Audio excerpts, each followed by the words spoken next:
नमस्कार दोस्तों, मैं अंकुर उपाध्याय स्वागत करता हूं आप सभी का आपके अपने YouTube channel share market analysis में।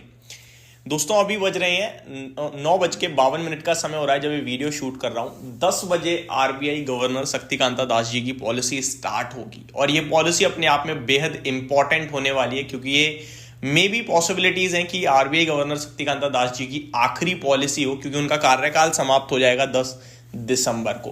तो लेट्स सी ये पॉलिसी कैसी रहती है। मे बी पॉसिबिलिटीज ये भी हैं, कुछ लोगों का ये भी मानना है कि कार्यकाल आगे के लिए और एक्सटेंड हो सकता है, बट वो बात की बात है। देखने वाली बात यह है पॉलिसी कैसी होगी। पॉलिसी को लेकर मैं आपके साथ कुछ चीजें शेयर करना चाहूंगा। ये वीडियो जब पोस्ट होगी तब पॉलिसी ऑलमोस्ट चल रही होगी, क्योंकि 10:30 ये वीडियो पोस्ट होगी।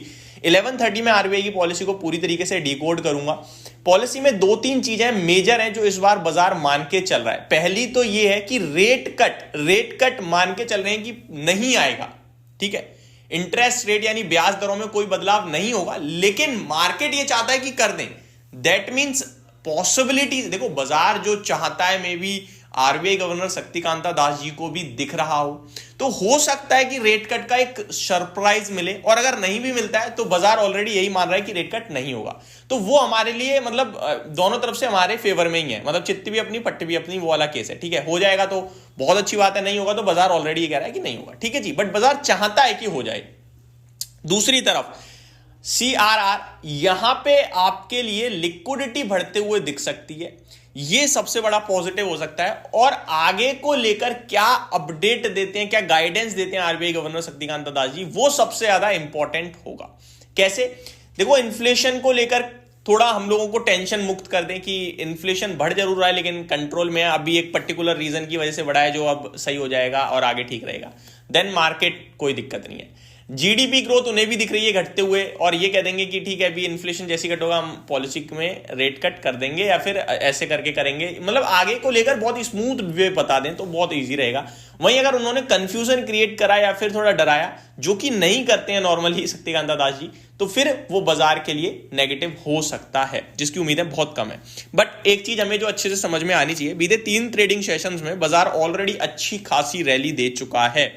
लगभग 24,350 से 24,700 हम लोगों ने देख लिया है, और अगर मैं एक हफ्ते की बात करूं तो करीब करीब 24,000 से 24,700 का लेवल हम लोगों ने देख लिया, यानी 700 पॉइंट निफ्टी ऑलरेडी ट्रेड कर चुका है, 700 पॉइंट ऑलरेडी रैली कर चुका है। तो पॉजिटिव अगर कुछ आता है तो अपसाइड देखा जाए तो फिर एक ब्रेकआउट के रूप में हम ट्रेड करेंगे 24,850 के ऊपर निफ्टी निकलते ही 25,250।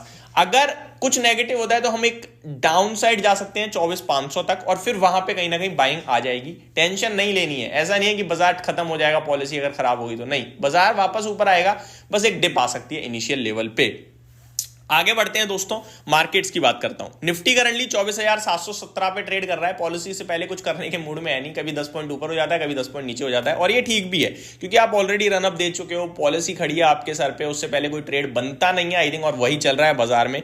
कोई भी ट्रेड पॉलिसी के आते ही ना ले। देखो बहुत सारे लोग करते हैं क्या है, शुरुआत के कमेंट्स में अगर बाजार ऊपर जा रहा है तो तेजी में आ जाते हैं, ये मत करना। पॉलिसी को पूरा ओवर होने देना, 11:30 बजे से पहले तो कोई कम से कम ट्रेड मत लीजिएगा, क्योंकि आपके ना हर वर्ड पे मार्केट ऊपर नीचे होगा, इस बीच में आपका लॉस लग सकता है, जो मैं नहीं चाहूंगा कि हो, ठीक है जी। अब आ जाते हैं स्टॉक्स लेवल पे। स्टॉक लेवल पे एक्शन भरपूर चल रहा है। इस बीच में एक आईपीओ भी आज लिस्ट होने की तैयारी में, 9:55 का समय हो रहा है। सुरक्षा की बात करें दोस्तों, 441 का इशू प्राइस था, 438 पे लिस्टिंग होने की तैयारी है, लगभग आधा % के समथिंग नीचे देखने को मिल रहा है इस समय, कुछ ज्यादा खास बड़ा मूव है नहीं।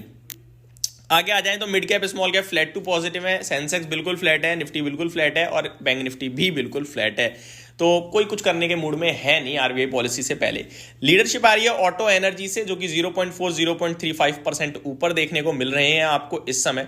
वहीं पे एफएमसीजी, मेटल, पीएसयू बैंक और mid cap select financial services भी आपके लिए फ्लैट टू पॉजिटिव है। गिरावट हो रही है मीडिया रियलिटी में, आधे % की गिरावट है। आईटी फ्लैट टू नेगेटिव है। निफ्टी फार्मा में भी लाल निशान में कामकाज होते हुए दिख रहा है। स्टॉक स्पेसिफिक एक्शन की बात करूं तो कुछ स्टॉक्स हैं जहां पे खबरों के दम पर एक्शन है। पहले मैं आपको बता दूं, बर्जर पेंट की तरफ से कुछ कमेंट्स आ रहे हैं दोस्तों।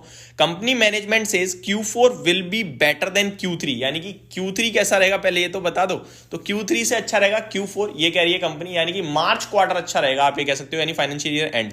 Company expect 8-9% volume growth in H2, यानी कि ये जो सेकंड हाफ चल रहा है, जो आपका शुरू हो जाता है अक्टूबर सितंबर से, तो सितंबर से लेकर मार्च तक आपके लिए अच्छा रहेगा। तो ये बढ़िया बात है, जिसमें 8 से 9% की वॉल्यूम ग्रोथ देखने को मिल सकती है। आगे देखा जाए तो और कहां कहां एक्शन है। एक्शन आ रहा है दोस्तों एंजल वन में नेगेटिव साइड पे, क्योंकि यहां पे एंजल वन के companies November average client funding book at 39.6 billion, जो कि 113% अप है, और कंपनीज नवंबर क्लाइंट बेस लगभग 56% अप है। बट एक नेगेटिव है, ट्रेड कम हुए हैं इस बार 2% के समथिंग, जिसकी वजह से स्टॉक नेगेटिव रिएक्ट कर रहा है, बाकी कुछ नहीं है। गार्डन रीच शिप बिल्डर्स, जैसा कि आपसे कल रात शेयर किया था कि ऑर्डर्स कॉन्ट्रैक्ट कुछ इन्होंने साइन करे हैं, जिसके दम पर 1.5% समथिंग ऊपर देखने को मिल रहा है। ओला इलेक्ट्रिक के स्टॉक में भी एक्शन है, 15 दिन का एक्सटेंड समय मिला है, जिसके चलते थोड़ा सा लाल निशान में है। निफ्टी में टॉप गेनर की लिस्ट में आपके लिए इस समय बजाज ऑटो 2.25% ऊपर ट्रेड कर रहा है, बीपीसीएल, आईटीसी, आयशर मोटर तेजी में है। टॉप लूजर्स में Cipla, TCS, UltraTech cement, Tata Motors, HDFC bank, Britannia industries trade करते हुए दिख रहे हैं। इस वीडियो में सिर्फ इतना ही। अभी बाजार थोड़ा सा नीचे की तरफ आता हुआ दिखा है, नहीं उतना ही है, कुछ ज्यादा खास नहीं है। तो ये यहाँ की फ्रेश अपडेट थी। मिलते हैं आप सभी के साथ नेक्स्ट वीडियो में। आरबीआई की पॉलिसी को पूरी तरीके से समझ के डिकोड करूंगा आप सभी के साथ। बने रहिए चैनल के साथ। Thank you so much for watching this video. Have a great day guys.